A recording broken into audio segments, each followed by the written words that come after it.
Hello hello hello, কেমন আছো তোমরা সবাই? আমি চন্দনা। আমার একটা ছোট্ট মিনি ব্লগে তোমাদের সকলকে স্বাগত। সন্ধ্যাবেলার দিকে আমি আর ভাই একটুখানি রেডি হয়ে গেছিলাম কৃষ্ণনগরের দিকে। গেছিলাম কৃষ্ণনগর রাজবাড়িতে। ওখানে চলছে 12 দোলের মেলা। এই মেলাটা প্রায় 1 মাস থাকে। আমার সাথে গেছিল এই যে পিউ, ওকে নিশ্চয়ই আগের ব্লগে তোমরা দেখেছো। আমরা মোট 4 জন মিলে গেছিলাম মেলাতে। তারপর ঘোরাঘুরি শুরু। প্রচুর দোকান বসেছে, জানো তো বাংলাদেশ থেকেও এখানে আসে। এবছর মেলায় সার্কাসও বসেছিল।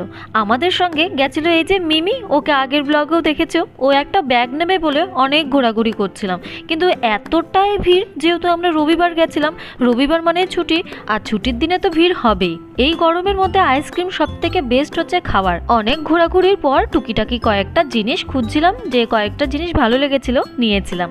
আর ওখানে শান্তিনিকেতন থেকে একটা দোকান বসেছিল, ওখান থেকে ভাইয়ের জন্য 2টি সুতির জামা নিয়েছিলাম, বেশ সুন্দর। তারপর আসার সময় জিলিপি নিয়ে বাড়ি। আজকের জন্য এখানেই টাটা।